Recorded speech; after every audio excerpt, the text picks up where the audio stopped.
Here are your hosts, Derick G and AJ. UFC 280, arguably the biggest card of the year. We're not just talking UFC. We're not just talking Bellator. We're talking about mixed martial arts at its finest. And what do we have? We have Jiu-Jitsu versus Sambo. We have the champion who really never lost to a person. Rather, he lost to a scale versus the next lineage of the Abdulmanaps, the next lineage, dare I say, of the Khabib Nurmagomedovs, right? We have the prophecy child versus the champ has a name, Do Bronx. And this is going to be a hell of a card, folks. But what's crazy is that's just the main event. We also got Aljamain Sterling defending the strap against TJ Dillashaw, controversy or not. We got Sean the Sugar Show O'Malley versus Petr. We have a lot to talk about. And breaking it down with me, as always, my co-host, the New Mexico native, the Santa Fe bomber, AJ, brother. This is probably the hardest week I've ever had as a mixed martial arts fan in terms of choosing a winner or a loser, predicting these bouts. What do you think off the bat here? And I don't want to play spoiler, but what is going to be the hardest matchup to predict out of everything on the main card this week? Ooh, man, there's so many good fights for the main event, man. Which one's gonna be the hardest? Man, honestly, probably the first fight of the night, man. The Chookagian Fiorot. That might be the hardest one to pick, man. What do you think? You know what, man? For me, Sterling Dillashaw. If we're not talking main event, we're talking Sterling Dillashaw. We have so many different ways that this could play out. Their strengths are so tailored towards kind of like neck and neck, right? You got a wrestler versus a wrestler. You got a good striker versus a good striker. You got size versus size. Only thing that's a little bit different is that TJ Dillashaw is coming off of a pretty major injury, right? And Aljamain Sterling has been a little more consistent. Either way, we got a lot to break down. But the story, the number one thing that people are tuning in for, right? It's Islam Makhachev. It's Charles Do Bronx Oliveira. It's them passing each other in the hotel, eyeing each other down a little bit. It's controversy, brother. This is one where I honestly think that this is going to be, the predictions for this fight is going to be a lot more political than it is going to be truly X's and O's, truly the logic behind the fight. But at the end of the day, man, I think the only real winner that we have here, like the biggest winner out of anybody in this debate will be Islam Makhachev, regardless of the outcome. And here's the reason why. Here's Do Bronx telling him all day, hey, you don't deserve to be here. You didn't fight. There's no real merit, right? So imagine if Makhachev puts up a real battle or defeats Oliveira, brother, I mean, you did something phenomenal. However, for Do Bronx, you're kind of supposed to beat this guy, right? And that's kind of like the tread that we're kind of paving right here. So, man, I can't say it enough. We have a stacked card, folks. And if you have not subscribed yet, you should definitely do that right now. Subscribe button right down below. We're over 430 subscribers. Last time I checked, about 432. So, my man, I told you, slowly but surely, we're rising up the ranks. Folks, if you rate us 5 stars on Apple Podcasts or on Spotify or whatever, you know what I mean? Hit us up, let us know, and we will feature you on the show. And I'm just going to leave it at that. Without any further ado, brother, let's talk about these matchups, my man. Let's get it. Here's to another main card breakdown, courtesy of your hosts, Derick G and AJ. Now, AJ, I actually want you to take the floor, brother. I want you to take the floor on this matchup. I feel like we've been pondering this matchup back and forth a lot. It's been heavy. What are your thoughts? What are your impressions? What questions do you have blazing out the gates on this one? Well, I'm just glad, Derek. First off, I'm just glad you're willing to lay the label down on this fight, the jiu-jitsu versus the sambo actual background that it is, man. Not a lot of the jiu-jitsu council, if you will. Like, I'm glad the resident jiu-jitsu man here on this show is able to acknowledge it and put a little weight behind the stake right here, man. Not a lot of the jiu-jitsu community is coming out to defend it, but the sambo community is heftily attacking it, really trying to go after that narrative. But I do think if Charles Oliveira wins, then we're going to hear people coming out of the woodworks on this one. Oh, of course. My big thing, man, are we going to see, is this really going to be the first time that somebody actually is able to stop the Dagestani smash style? And will it be through the striking, which I kind of feel like almost Islam is going to make this one about, where he's talking about, everybody's talking about the fact that Charles Oliveira is a better striker than Islam Makhachev. Is it going to come down to the striking, or is it going to be the jiu-jitsu? What's going to be the tool that Charlie Olives pulls out of his pocket in order to beat the Dagestani smash style? What do you think? I think it's the clinch, the efficiency and the utility of the clinch, personally. If you actually literally watch it back, man, Oliveira is most dangerous when he can put you in that clinch. Why? You could pull guard at any time from there, right? You can arm drag, you could take the back. You could really just utilize the Muay Thai, the fantastic Muay Thai that he has, and just kind of smash somebody's face in and put them in a position to where you can more efficiently grapple. But I think that if Charles Oliveira is able to maintain a solid clinch and not get taken down, this is not the fight that a lot of Makhachev fans are going to want to see. But let's flip it on its head right there, AJ, man. Let's say Makhachev does get that penetration step and he gets the takedown. I'll tell you from, experience, you can be the greatest jiu-jitsu practitioner in the world, but if your guard gets past, that jiu-jitsu is out the window. The wrestler is going to be able to control where the fight takes place. So you tell me, what's more important, being able to dictate where the fight takes place or being dangerous wherever the fight takes place? I would originally say dictating and where the fight takes place, man. Putting all the chips stacked in your favor. That's what the Dagestani smash style is all about. But the thing about the Charlie Olives, man, is he can snatch your arm out of nowhere, especially when you're in that careless moment. All the moments you've been leading to, everything your friends have been preaching, your coach has been preaching. It's finally the time to be on that big show. Your adrenaline's pumping, your heart's shaking. You're going. Next thing you know, some dude has a backpack on you, and it's never been a situation which you're put in, man. And that's a kind of the time tested nature of the Charles Oliveira that I like. That kind of is the X factor for me on this one, man.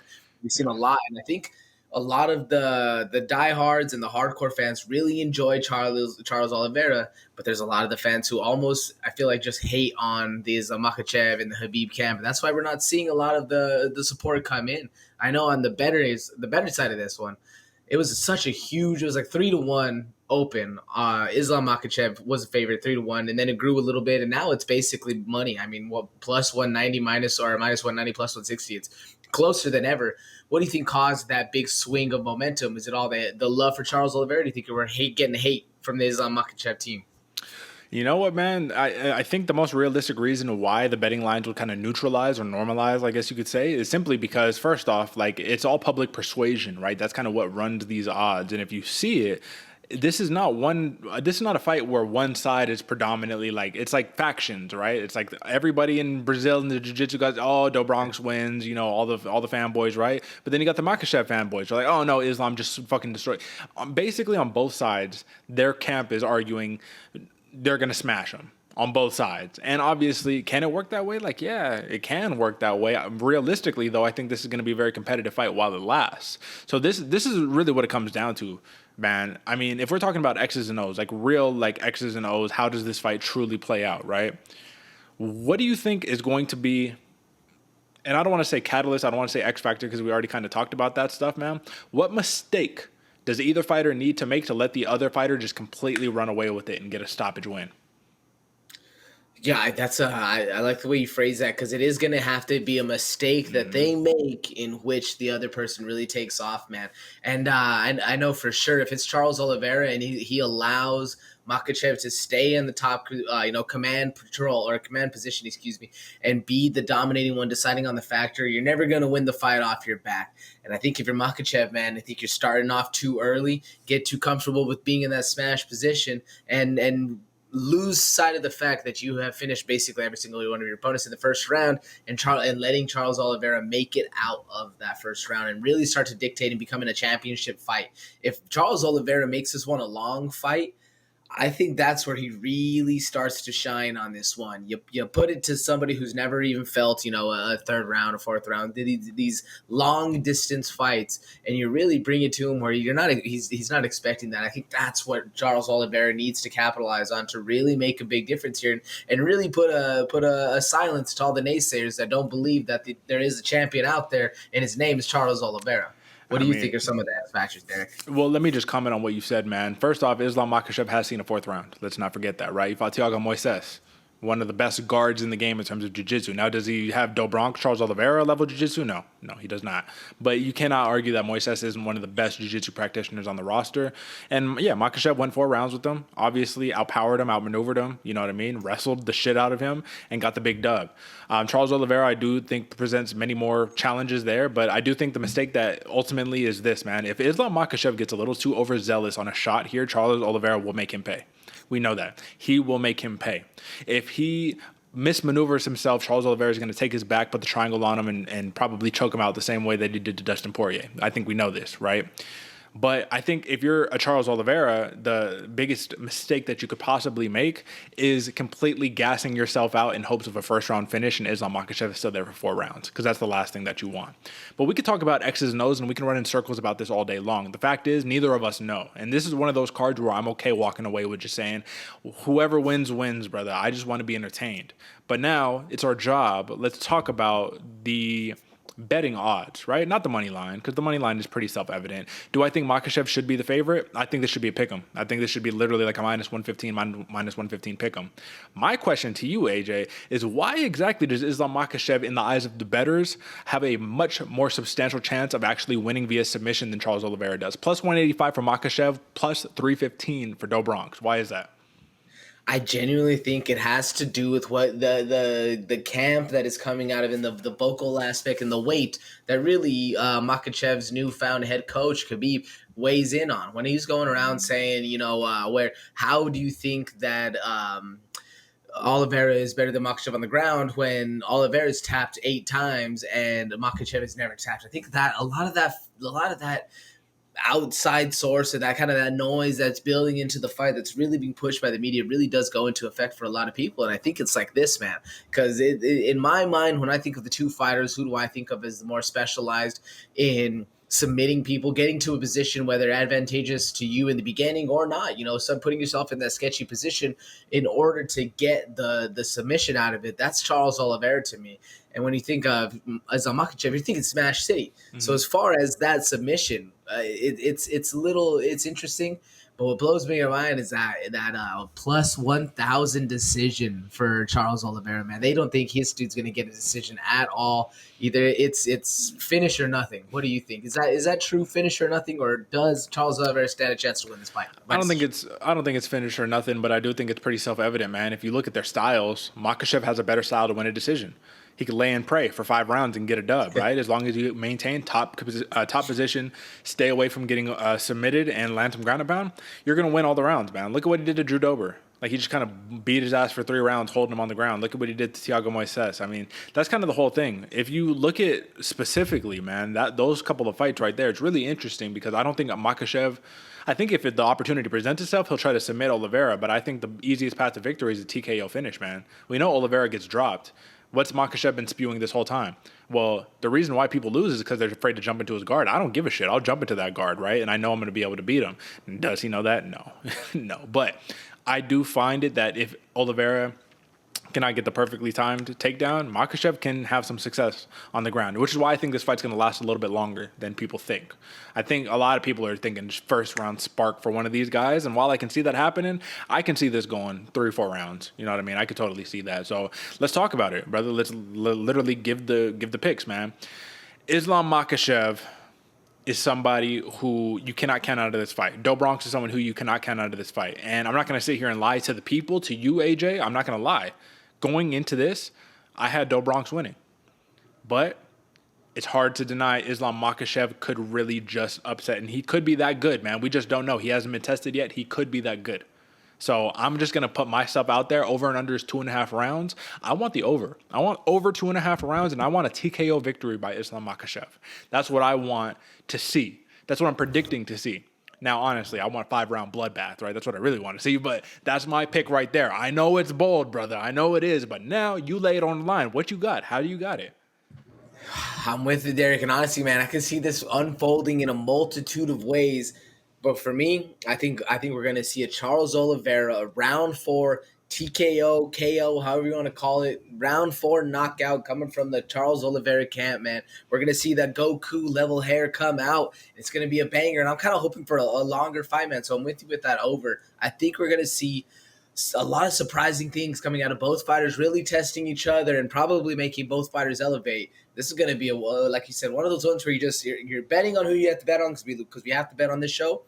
But this is going to be a fucking fun fight to watch either way, man. You know I love me a good Dragon Ball Z reference too, brother. So I better see some Super Saiyan hair flying around. Let's fucking go, man. This is going to be literally one of the biggest, most impactful fights, and this is going to determine what the future of the division is going to be. I don't care if Do Bronx loses. He is still a real player in the game. If Islam Makhachev loses, still these are probably the 2 best fighters in the entire division. And with that being said, let's jump into not just a co-main event, But another championship fight, brother. Hey, let's lead it off. Aljamain Sterling versus TJ Dillashaw. AJ, what does it mean to you? TJ Dillashaw's last win was over, and this is in Aljamain Sterling's words, more or less, right? He says, yeah, you came in, you beat up on a dude that I took out in the first round, and it took you 5 rounds to get it done.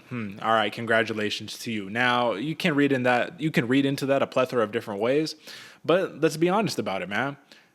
TJ Dillashaw beating Corey Sandhagen is going to be a lot different than beating Aljamain Sterling, given their skill set. How much of a factor is age, is health, and is recent just activity going to play for TJ Dillashaw in his fight against Aljamain Sterling? It's weird because this is one of those 2-part answers, I feel like, or an answer that carries around 2 different weights, because on paper and speaking wise, and like when you're going into a debate about all this stuff, it's kind of the only unmeasurable, or it's kind of the only measurables, excuse me. You know, you talk about everybody's age, he's going in there, he's a little bit older. You talk about all the stuff that's going on, you know, where TJ has the knee injury, the shoulder injury, all these things that are kind of putting him out, the EPO that he's no longer on, but still looks the same. So he's always carrying around this kind of stigma that goes into it. And all these quote unquote intangibles that are just kind of accompanied with it. That's what you go into. But on that night when the cage locks, I think we're going to see a Dillashaw that performs, man. I mean, I feel like he's at this point in his not in his necessarily his career, because I feel like he's been in his prime for quite a while, but he's entering this kind of stage where Dillashaw's really finding himself as like that man strength. You know, I don't even have how old TJ Dillashaw is up at the exact moment. He's 36, brother. Yeah. So a little past the discovery mode, more into the assurance mode. But this dude's a crazy good fighter on a serious run. It's this is another very hard. This whole entire card is a hard one to pick, man. It's so many times I was going back and forth thinking about this one. What when you think of a technical aspect of a fight? Don't get me wrong. I think both of these fighters, whether it's Dillashaw or whether it's Aljo, very technical. But who do you think is the more well-rounded technical guy who deserves to be the guy at the top of the spot? Because DJ Dillashaw obviously thinks it's him. He's the one saying, he's the best bantamweight of all time. Is that solely relegated for the Snake, or are we going to actually see the rise of Aljo? Is this where Aljo gains his respect? Yeah, no, absolutely. I think this is where Aljo gains his respect. And to answer who's the more well-rounded fighter, I think it would be kind of ludicrous to say that Aljamain Sterling isn't the more well-rounded fighter. Here's the reason why. In terms of an overall grappler, Sterling is a better grappler than TJ Dillashaw. It's as simple as that, right? They're both very, very good in terms of their striking. I would argue TJ Dillashaw actually has better footwork than Aljamain Sterling. So his ability to utilize his footwork and his takedown defense is going to make it very challenging for Aljamain Sterling. But if we're talking about who is more well-rounded overall as a mixed martial artist, I think you kind of have to say Aljamain Sterling. Now, I think this is like the 2 paths to victory, right? Aljamain Sterling, this is how he gets the job done. You have to keep TJ Dillashaw out there at distance, kind of more or less. He always kind of likes to keep people in like that kind of kicking range, that kickboxing range, right? And you have to time it perfectly, man. When TJ comes in, you got to grab a hold of him. And if you can get that squeeze, you can get him down, and I don't know if you can hold him there for a whole entire round, but you can rack up that control points. And when you see this man take somebody's back, man, I mean, normally they're not getting out of that, right? Now, if you're TJ Dillashaw, is wrestling your plan? No, probably not. But it's to probably chase him around the cage, right? Cut off the cage and try to get the knockout and try to clinch him up, try to do literally what he did to Corey Sandhagen. I just think Aljamain Sterling poses much more of a grappling threat in this fight, even though TJ Dillashaw is a really good wrestler in his own right. Durability here, AJ. He didn't really get hurt by Corey Sandhagen. You didn't really see TJ get bumped up too much. So I don't think that should be a problem. In terms of Aljamain Sterling, do you think he has the chin to take a real TJ Dillashaw crack if he gets caught? Well, that's exactly where I was leaning with this one, because I feel like if you're TJ Dillashaw going into this guy, you're gonna want to be putting the pace on. You're gonna be wanting to give that kind of Aljamain Sterling versus Petr the first fight, that kind of outlook where if Aljo can kind of have that adrenaline dump his entire gas tank, and then he's out, up Schitt's Creek without a paddle, gasping for air. That's where TJ Dillashaw signs it, and the kind of cardio comes into play. Now, you saw how well Aljo adjusted to that. Do you think he's going to be able to have that, or he's going to make that mistake again? I don't know, but I feel like that's where the kind of camp is betting on for TJ Dillashaw to really come in here and make a veteran move on a quote-unquote younger fighter, a less experienced fighter, and really make a name solidify a name for himself as the bantamweight GOAT. Yeah. No, I feel everything that you're saying there, man. I think cardio is going to definitely play a big factor. And listen, man, Aljamain Sterling, when I talk about the grappling, I don't say this just to say it. Like when I went over to watch High Rollers, it was Jiu-Jitsu High Rollers, low competition, right? And Aljamain Sterling came off halfway buzzed, you feel me, just random appearance, ends up grappling a dude 20 pounds heavier than him, whatever the case may be, Damian Nixick. He's a professor over there at Atlas Jiu-Jitsu, and kind of manhandles him, right? This dude is legit, man, and he's strong, and he that was the big thing. When you looked at the weigh-ins, the ceremonial weigh-ins or whatever, right? He's big, bro. He's bigger than TJ. So I think this is all going to play a factor. Now let's look into these numbers a little bit, man. Submission prop plus 390 for Aljamain Sterling. TKO prop plus 450 for TJ Dillashaw. If one of these two fighters were to get a finish, who do you think is more likely to get the finish and how? Man, I'm Aljo. That's what I think all day. I think he's really growing into the kind of fighter who he's going to be, the one who's losing that kind of insecurity of who when he got the belt, and he's really solidifying himself as that GOAT. And I think it's a name. If he can make it off of TJ Dillashaw, we're going to see a kind of new form of Aljo that's going to be coming into the thing. If there's a finish, knockout, or submission, the submission one kind of gets me a little bit. We might see the TJ pull off something, but knockout, decision, I think Aljo has the kind of fighting style in order to get it done. The thing that worries me, though, TJ Dillashaw has this kind of unconventional heart, unconventional drive, crazy work ethic, and something you're not going to be able to find, or you're not going to be able to get him out of there easy, if you will. That's what kind of worries me about TJ Dillashaw. He has so many tricks to pull out of his sleeve that he's gonna be hard to beat, man. You're gonna be walking, in 10 pounds of mud trying to submit this dude, basically. It's going to be a dogfight. There's no other way around it. This is going to be an absolute dogfight. Let's not forget, TJ Dillashaw has been finished twice, right? One by Henry Cejudo when you cut weight you shouldn't have cut, so it's hard to blame him in that spot. And then one legitimate time he got knocked out by John Dodson back in the Ultimate Fighter 14 finale, right? So that was 2011. Over 10 years ago, man. You know what I'm saying? He was a young buck back then. Never been submitted. So I see a finish being a little, no, I don't know. I don't know if that's in the cards. All respect to TJ Dillashaw, man. If you really look at it, aside from the Cejudo loss, this dude was on a tear of tears, right? Yeah, you lost a split decision to Dom Cruz. Okay, but you knocked out Renan Barão, Joe Soto, Renan Barão again, right? You got wins over Lineker, Assunta. Listen, this dude has done it all, seen it all, right? This is what it comes down to, man. I got Aljamain Sterling winning this fight. And this whole entire time, even last week, I was leading it up saying, but I think TJ Dillashaw is going to get it done.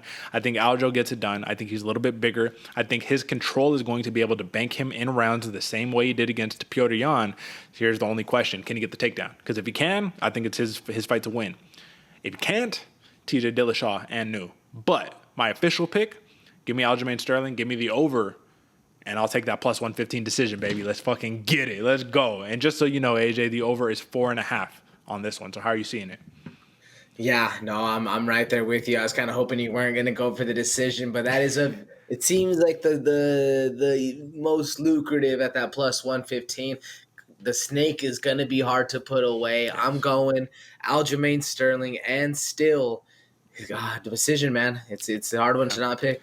And honestly, I wouldn't be too surprised to walk away with a split decision and still for Aljamain Sterling. Like, I think this could be a very, very close fight. But those are your two championship fights, man. And now we get to one where it's like, give it a couple of years, and maybe not a couple of years, but realistically, these guys could be fighting for a championship here in a second, man. First off, this is the matchup that nobody thought was going to happen. Here it is. It's taking place. It's fruition. Petr Yan versus the Sugar Show Sean O'Malley. Now, people are in one of two camps here.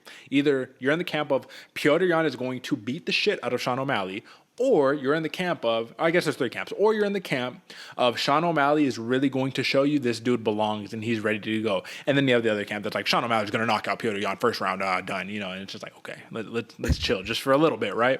Here's the question, man. Is Sean O'Malley ready to handle the task that is Petr Yan? And I don't say that because I don't think Sean O'Malley is a good fighter. We have been on the Sugar Show train literally from the jump, right? We have been saying he's top 15 ready when they wouldn't even throw him anywhere near the rankings. But going from your top 10 to 15, top 8 to 15, to number 1, to the dude who has lost 3 career fights and arguably could be the champion right now, that's a pretty high step. Now, I want you to answer this before we break down this fight. Will Sean O'Malley be a champion in his career? Oh, yes, 100%. Especially because of how big of a draw this dude is. it's going to be hard to keep him away from that belt. Nonetheless, I think he has a skill set for it. Two, I think he's going to be around for such a long time. It's going to be, unless he's, the next, not Michael Bisping. There's a couple great fighters out there who've never touched gold. Chael Sonnen? Chael Sonnen never got the never belt. got gold. Could be the next Chael, especially with the way he's, boisterous and keeps talking. But I would going back to what you said, man. Sugar, there is a couple camps, and I agree, Derick. Sometimes you got to get away from the people that are just so hyped.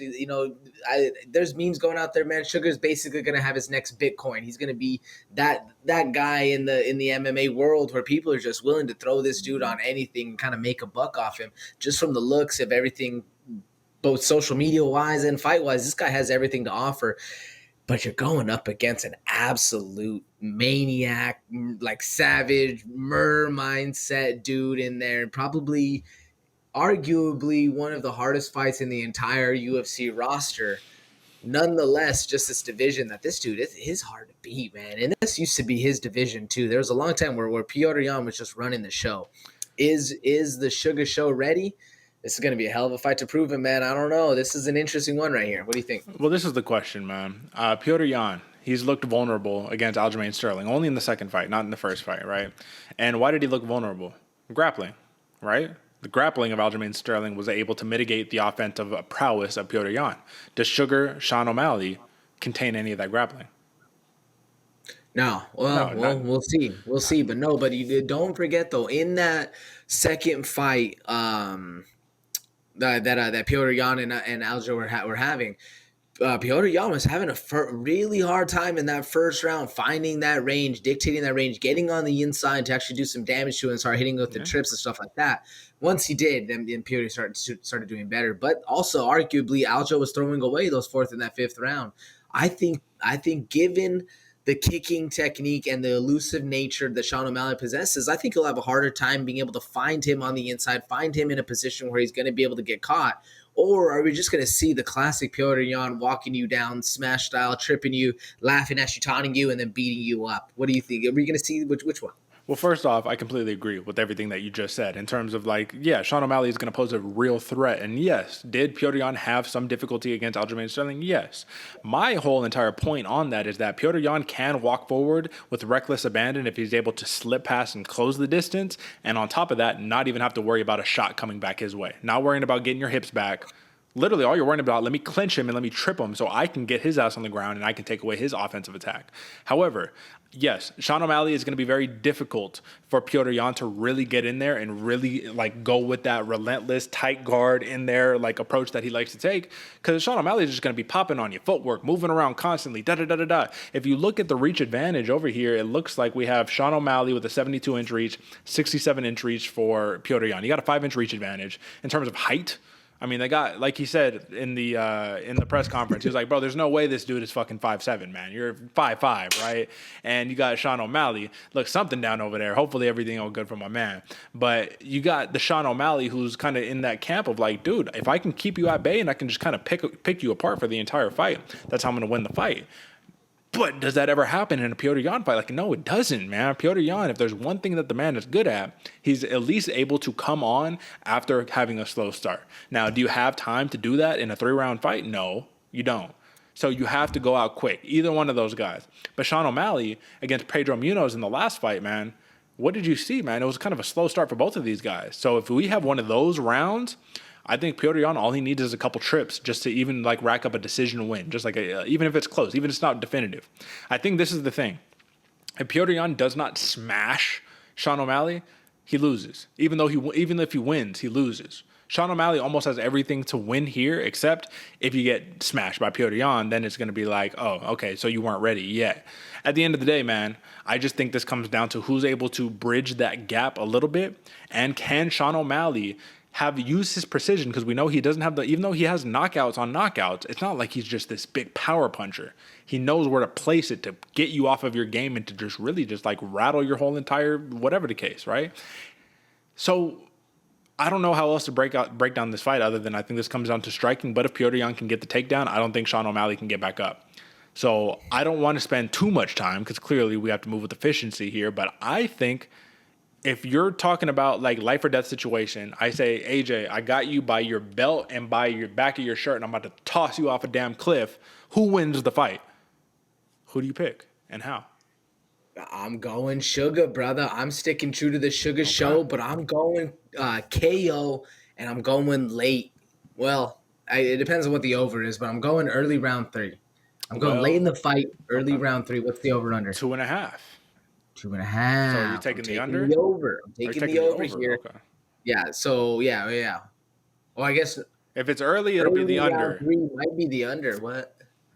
Yeah, so I guess that is the under because it's 2.5. So I'm taking before the middle of round 3 hits, right? Under. So that's, yeah. So I'm taking the under. But either way, man, this is one of those fights where I don't want to see either guy win or lose. I do agree with what you were saying before that Sean O'Malley has everything to lose or everything to gain and very little to lose right here. Mm-hmm. But man, this is one of those fights where 2 of my favorite fighters going at it. It's a win and it's a lose-lose. Win, lose. It's good to fight either way. Derek, who you picking and why? Well, you know what, man? I have to go Petr Yan. And the reason why I have to go is because he's established. This dude was literally the champion. Wasn't this like aspiring guy? It's like, no, this guy can be. It's like champion 1A and 1B. Sterling and Yan. Those are the guys, right? Now, if we're looking at it, the biggest wins came from like the Uriah Faber. And it's like, come on, you know what I mean? Uriah Faber, you got the win over Jose Aldo. That's monstrous, right? But it took you 5 rounds to get that done. Corey Sandhagen, you lost to Sterling twice, one in a fight that you were whooping his ass, and the other one, you know what I mean? You lost. It is what it is. You lost. I think Petr Yan has the better track record. I think he's more established, and I think that size discrepancy aside, he has more tools to win. But Sean O'Malley's dangerous as fuck, man. Sean O'Malley could win this. So I'm taking Petr Yan. Give me the TKO. Give me the under. I'm just going to leave it at under. I don't know when. Give me the under. Plus 250 TKO. I almost feel like that's taking candy from a baby right here. I'm just going to say that. But don't get me wrong, man. For the Sugar Hive that's probably going to come after me after I say something like that, it's still all love to the Sugar Show. This is just a little too steep of a challenge, in my opinion. If I'm wrong, hey, I'm wrong, man. And I'll eat my crow. But you already know what time it is. You got O'Malley. I got Petr Yan. We both got TKO. Let's see who wins. Let's see who wins it, baby. All right, brother. Now, this is my main event, arguably. Take all the other fights aside, it's just like, holy shit, we finally got it. Beniel Dariush, the dude who is supposed to be the next contender for the lightweight championship, who just gets skipped over time and time and time again, whether it's an injury, whether it's we have a more popular fighter that's going to come in and step up, and we're going to use Michael Chandler instead of Dariush. Like, whatever it is, Dariush gets overlooked. But then you got this guy right here, Matesz Gamrot. Right? This dude, we said, oh, man, remember that Jeremy Stevens win? Remember that Kimura? We were like, oh, this guy is legit. Holy shit, man.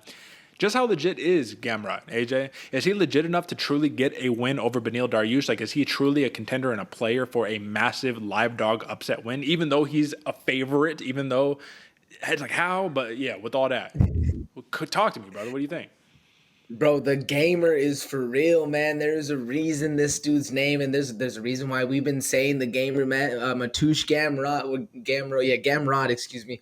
There's a reason we've been talking about this dude for months, years, however long it's been on this show, man. This dude is a legit fighter, and it's crazy that Beniel Dariush, man. I like that you gave him the respect he deserves, because this dude is one of the fighters who will just shut up and show up and sit there and take his lumps, but also give them back. And is one of the most exciting fighters who you folks, if you were a fan of the fight game and you were a fan of a Brazilian heart and a dog in there who can really go in and for the love of the sport, man, just go in and battle. Beniel Dariush is that. But this dude literally gets stepped over by everybody. Even Joe Rogan will go so far and tell him to not make a fight against Islam Makhachev. Save Islam for later. Let him get beat by somebody else. Don't let Beniel Dariush do it because he's too dangerous and not well known enough. But this dude, Dariush, man, is an absolute dog. And I'm finally excited that he's getting his big push, because I agree with you, Derek. It's been long overdue and overdeserved. This dude deserves a lot more. This should have happened a lot of time. But to answer your question, Derek, yes, the gamer is here. He's going to show up and he's going to be performing. It's just not a lot of eyes have seen him, so there's a lot of mysterious questions that are coming to it. We all remember, was it the Drakkar close fight that Beniel Dariush had? Mm-hmm. You gotta be pinpoint accurate and heavy-handed to put Dariush to sleep. Do you think we're going to see a knockout here? Do you think we're going to see a finish, or is this going to be a 3-round war? I think this could be very similar to the Tsarukyan Gamrot fight, personally. I think that this has all the makings to do that. I mean, listen, dude, Dariush, you said it yourself. You got to put him away if you're going to put him away. There's no half-ass. There's no sugar show walk-off Kate. No, you put his ass away. You light the grave on fire after just to make sure, like. But on the other hand, if you're a Beniel Dariush, man, how is Gamrot any different from some of the other fights that Dariush has had recently? Like, literally look at his last 5. Tony Ferguson, does that count? It's hard to count that because he went on such a rapid decline. Like, it's kind of hard to count it now. Diego Ferreira, and both of these dudes got wins over Diego Ferreira, right? Scott Holtzman, Drakkar Klose, Frank Camacho. I'm not going to say that's the biggest hit list, right? But in terms of, like, the Diego Ferreira fight, I guess that's the biggest one that we can draw a comparison from right now. He also does have wins over Drew Dober, Thiago Moises. I mean, those are the same dudes that Islam Makhachev got the wins over, right? So it's like you have to count Beniel Dariush for being able to step up to any game plan and be able to win. But for Gamrot, man, I mean, Tsarukyan, Ferreira, Holtzman, good wins, bro. These are good wins. And the thing that scares me the most about Gamrot is this dude's scrambling ability and his nonstop cardio does give me a little pause. Even though Dariush walks through his cardio on some weird zombie shit and he's just able to continue to go and go and go, we have to remember this is a 3-round fight, not a 5-round fight. And if you remember, AJ, after round 3, what do you think the scorecard was on Tsarukyan and Gamrot? I want to say it was 2-1 Tsarukyan and Gamrot won like the last 3 rounds or something like that, right? So like 1 and 2 for Tsarukyan, the rest of the 3 for Gamrot. Gamrot cannot start slow in this fight if he wants to win, right? So what is the approach? I personally think, man, their grappling is going to cancel each other out, and then we're going to see a really, really fantastic kickboxing match, and I hope I don't get crucified for this. I think Gamrot has the advantage, bro, in the kickboxing. I think his striking is just a tad bit more technical and sharp, but Dariush strings everything together so perfect. So I don't know what else to say on this other than the clash of styles is going to make this very interesting. They're both so good at everything the same. Who has the upper hand, truly? Truly, this one's another very hard fight to quantify because I agree. I think the grappling's going to cancel each other out. I think the striking of Gamrot, as much as it is, will be somewhat sharper, if you will.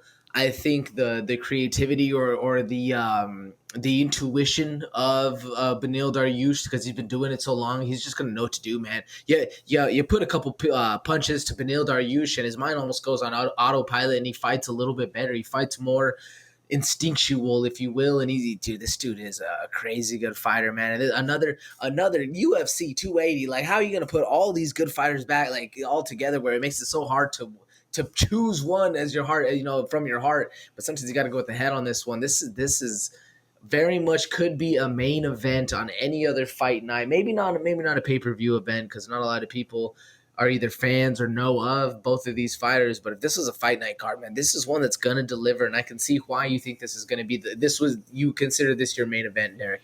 But this is just a high level. This is technical. And for a grappler like me, like, this is all that I want to watch personally, man. Like, I'd love to see this. Gamrot, I'm pretty sure he was an ADCC competitor, right? So it's like, I'd love to see something like that between Dariush and Gamrot, just like a straight up grappling match.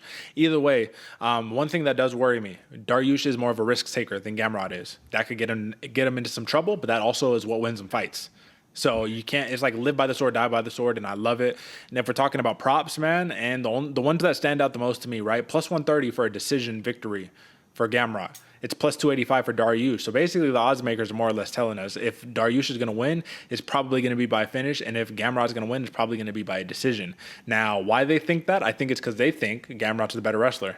I think that's why, personally. I can't say definitively, but which one of these props do you like the most, man, in the pick that you want to give?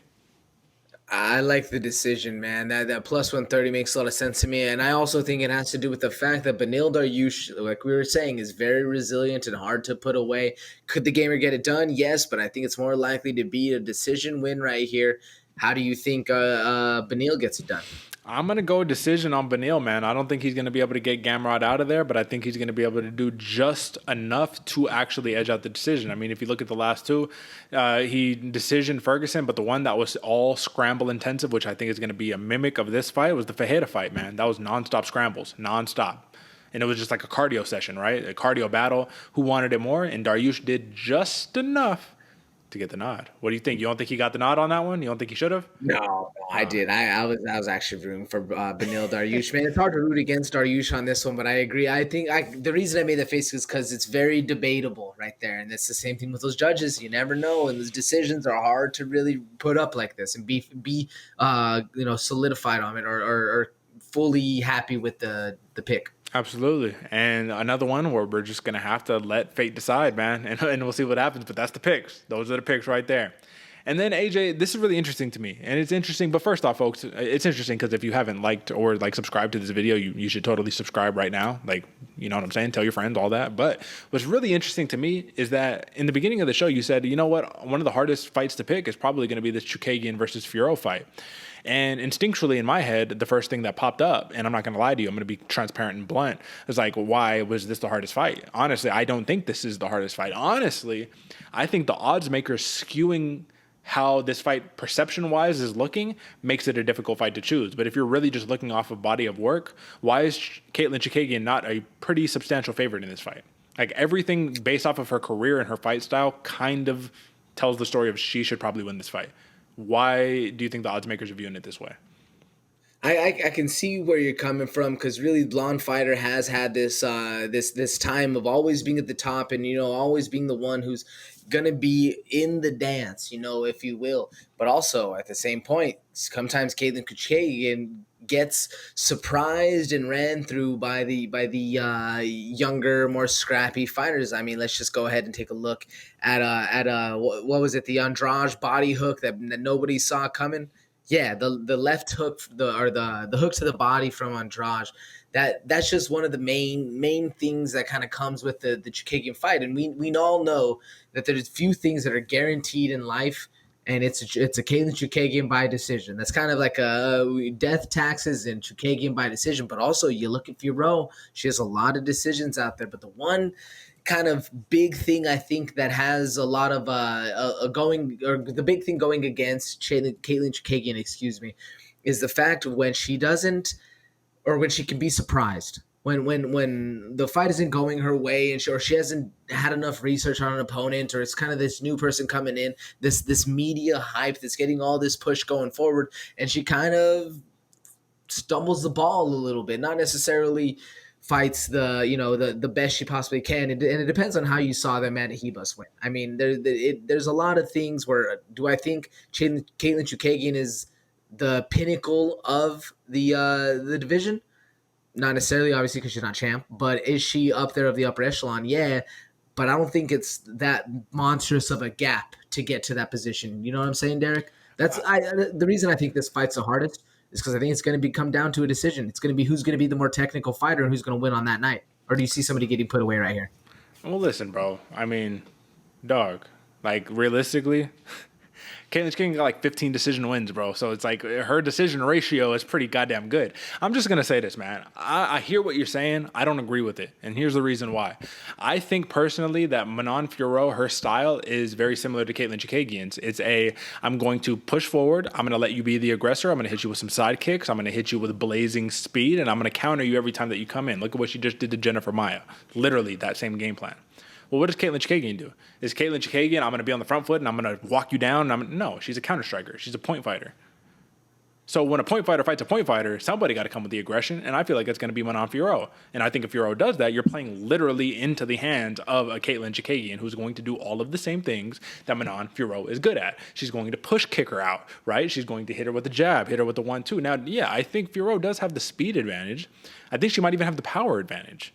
But I think Katlyn Chookagian has better angles, way better of a grappler in terms of jiu-jitsu as opposed to wrestling, right? I can't speak for the wrestling, but I think listen, Chookagian just got her black belt. So better grappler for her jiu-jitsu, right? I think she's going to be able to dictate more or less where the fight takes place, and if she gets taken down, I think she'll be able to get back up to the feet and keep it pushing. But more than anything, man, Katlyn Chookagian is seasoned. You can bring up the Hebos fight, right? And you got to win over a monster with a great jiu-jitsu like Hebos. Okay, and can strike. Okay, you get stunned by Jessica Andrade, the person who we could say could be the champion of the division, if Valentina wasn't there. And the last loss before that, Yeah, you get crucifixed by the champ, Shevchenko. You know, it is what it is. Now, I don't... Listen, man, I've been on Fiorot since she entered the UFC, since she got that nasty win over Victoria Leonardo. But let's look at it since then. You beat Leonardo, you fight Baby Shark, who is a weight class below you, and you beat the shit out of her. Okay, you fight Mayra Bueno Silva, you get the decision, then you fight Jennifer Maia, and you get the decision. Now, those are big wins, right? Like, right? Oh, like, yeah, to yeah, you look at 100%. those, and you're like, yo, those are big wins. Like, for Fiorot, you deserve some respect. But then you look at Katlyn Chookagian and you beat Hibas, you beat Maia, you beat Araujo, you beat Calvillo, you beat Sister Shevchenko, you beat Maia again, you beat Joanne Calderwood, you beat Alexis Davis, Romero Barella, Irene Aldana, Lauren Murphy. I just rattled off the entire fucking division. And it's like Chookagian gets no respect and no love. So for me, I'm not concerned. Give me blonde fighter by points. Death tax is blonde fighter by points. Simple as that. And that's how I'm going to leave it there. Now, brother, please take the floor. I mean, it's hard to this, and this is why I was struggling with it, because blonde fighter by points is one of the picks that's it, like you said, death taxes, blonde fighter by points. I get it, brother, but what concerns me the most on this one is when you, like you said before as well, man, when you have two counter strikers going at it. Are we gonna see the Rosenstruck or the Black Beast, whoever the hell, and Lewis? Was it the Rosenstruck? No, I said Ngannou and Lewis. Is that what you were talking about? Yeah, Ngannou and Lewis. Thank you. Black Beast and Francis Ngannou.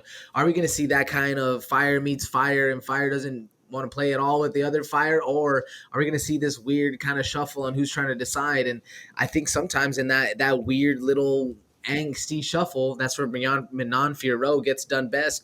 So I'm going Fiorot, and I'm going by decision on this one, man. If you would pull up the stats, because I don't even see how much it actually is for her, but I think she is the favorite. Is she not? Hold on, my fault. I thought you meant a different stat. My fault. This stat right there. Yes. There we go. Yeah. Fiorot is the favorite. It kind of blows my mind as well, but I'm going, and you can see that minus 115. It's almost not lucrative in a sense, but that's what I think is going to have the best outcome right here is Fiorot by decision. Listen, if Fiorot wins, nothing but respect. If you can get a win over the blonde fighter, you're literally fighting for a championship next. It's as simple as that. That's the thing for Chookagian, man. She's been in this spot where she's had to beat everybody else in the division and still not have a title shot guaranteed for her next. I just think she's too seasoned. I think she gets the job done. I think people sleep on... Listen, she was on the borderline of getting cut just a couple fights ago. Yeah. Why are you getting cut? Because you're so good, but just not good enough to be the champion. That's why you're holding up the division, because you're being the Max Holloway and you're just beating everybody else in the division. I don't know, man. I get with the argument, though. It's a good argument. I just think the odds makers are a little too overhyped on Manon Fiorot, even though she's a fantastic fighter. Look at the pedigree. Look at the record. Come on, brother. Blonde fighter by points from me. We're going points for Fiorot from my man AJ, and that wraps up your main card. It's almost hard to believe that they left Sean Brady versus Bilal Muhammad on the fucking prelims, bro, because that's another one where you're like, I have no idea who's winning that. So with that being said, before we jump into the prelims, man, let's talk about a couple of the sleepers. It's going to be hard to live up to what we just talked about. But actually, before we do that, let me pause. Folks, take a snapshot real quick. Oliveira versus Makhachev, UFC 280. These are the picks, my picks, AJ's picks. Clearly, we only have one consensus, and that's Aljamain Sterling. Everything else, is up for grabs. Currently, I am in the lead on the scoreboard by 2 picks. So if AJ has a good week, I'm gonna have some. Some work cut out for me. But let's jump into some sleepers without any further ado, folks. Let's get it. It's time for some fight night. If you ain't paying attention, you're gonna sleep on me and I'm gonna wake you up. All right, man. Like I said, it's going to be very difficult to kind of live up to the hype of this main card, but there are some free fights that you should be taking advantage of, because this entire fight, because this is the biggest card of the year, you have the biggest fights. And I want to start off real quick because I'm going to give you my 30-second pitch right here, man. Makhmud Muradov versus Caio Borralho. This is going to be a banger of a fight. And we're talking about a fight that is taking place in the middleweight division. And if you know anything about Makhmud Muradov, you know this dude is an absolute killer, knockout artist, knockout machine, striking clinic. However, he is coming off of a pretty nasty loss to GM3, a fight where you were expected to just beat the shit out of him. And then what happens? The man submits you, and everybody almost saw it coming but didn't see it coming, right? Now, here's the problem. They say, you want another fight? All right, we're going to give you a dude who has big power but can also take you down, wrestle you, submit you. He could play it smart. He could play it dangerous. It doesn't matter. Caio Borralho is going to be a real challenge right here, man, when it comes to the striking and when it comes down to the takedowns. Someone is getting finished. There's either going to be a submission or a knockout. I can't tell you what's going to happen, but I can tell you if there isn't a finish in this fight, I'm just going to have to eat a clump of dirt or something like that, man, because this has violence and blood and gore written all over it. I'm going to take the favorite, and the favorite here is Caio Borralho. I think we're going to see something interesting for some type of submission, but do not be surprised. Ahmed Murdoch left hook to KO. I'm calling it now. All right, AJ, brother, that's my sleeper. I'm coming for gore. What do you got? Man, the coming for gore is right, man. The Caio Borralho fight is going to be very exciting. And I got another exciting one right here, Derick. Islam Makhachev versus Malcolm Gordon. And the reason we're going for this one, Derick, 22 stoppages between these two, man. Whether you want to see round one knockouts, whether you want to see round one submissions, ground and pound, however you want to go about it, whatever your vice is that makes you want to watch fighting, this is one of those ones, man. And then we're talking 30-second pitch, man. I bring a guy up to a bar or bring a friend into a bar and I want to show him a fight that's going to make him excited to be a fight fan. Malcolm Gordon's the guy that's going to provide, and Muhammad Makhachev is right there, and his game is ever, man. This is going to be a very, very fun fight in a 125-pound division. You got to tune in, folks. It's going to be a blast. Scrambles, jiu-jitsu, wrestling, big punches, pace, everything that you can ask for in this fight, and that's why these are two sleeper matchups you have to tune into, folks. They're free. Take advantage while you got the opportunity. Now, let's talk about a couple of the other prelims we got on deck, brother. So, folks, once again, you know what I mean. We're going to jump through these pretty quickly here, and this is just another friendly reminder that if you haven't subscribed yet, you should subscribe right now.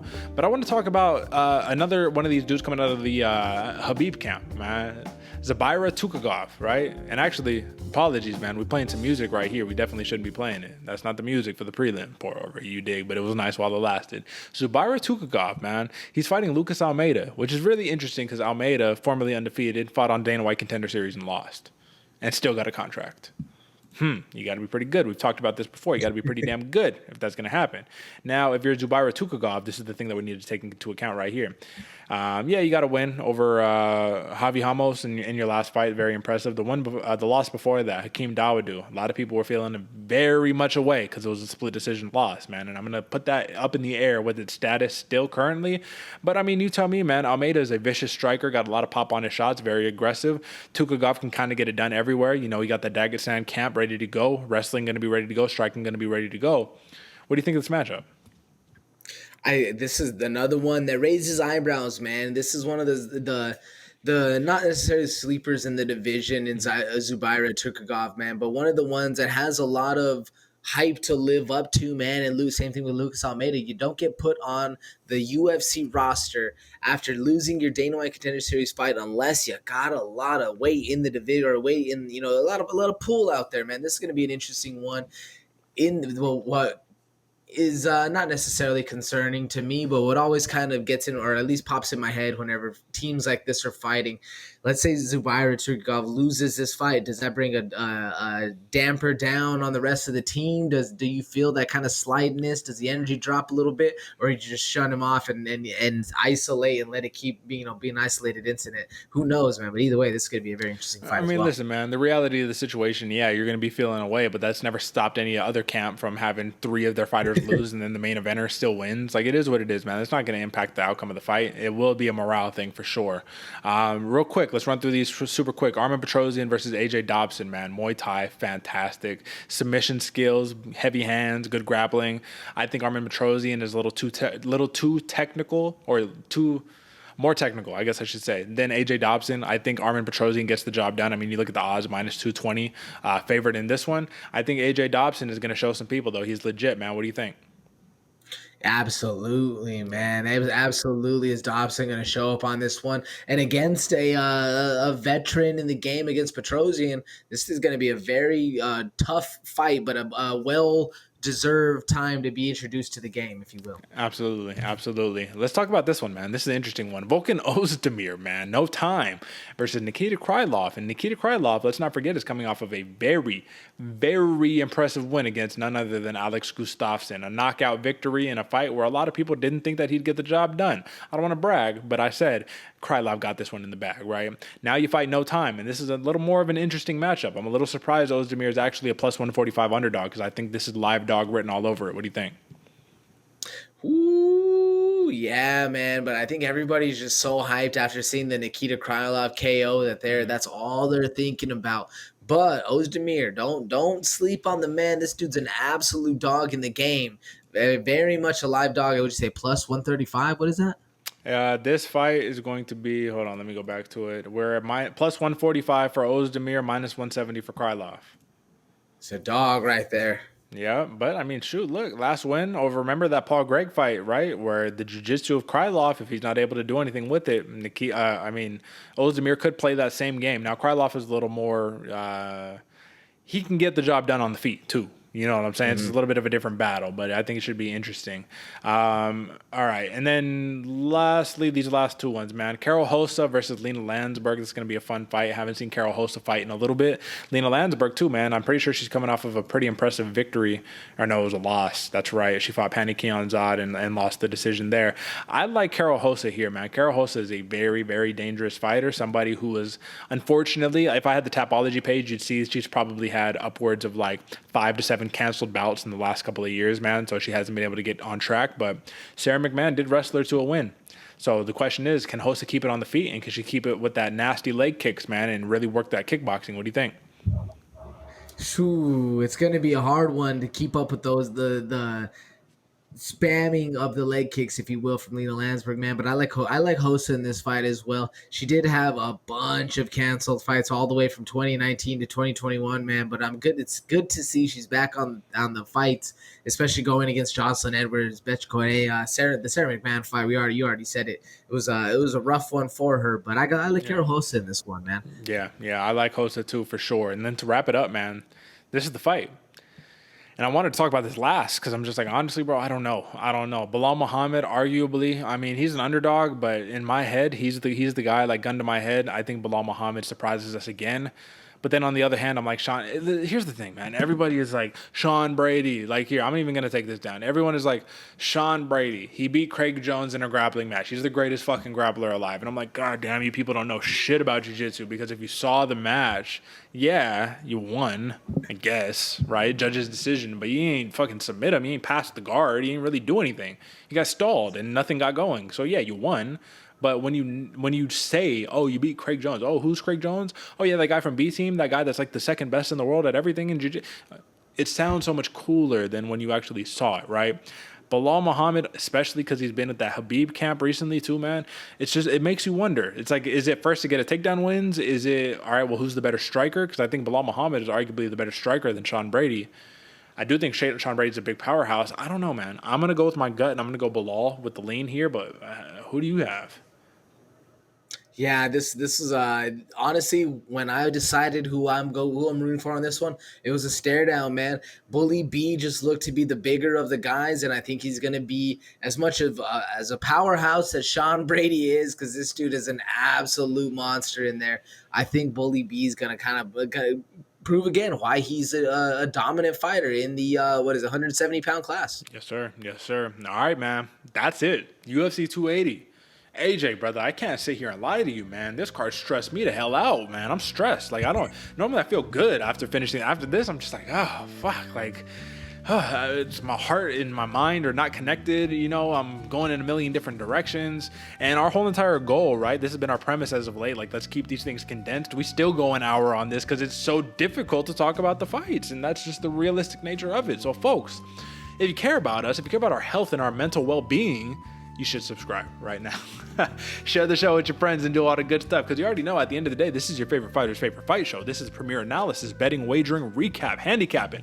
Baby, let's go. If you're talking about a solid win percentage, let me pull it up so I can have the most accurate statistics right here. AJ, if you had to guess, and you might even give me the wrong answer unless you already have it pulled up, but what do you think our win percentage is roughly? Where are we floating at for our win percentage?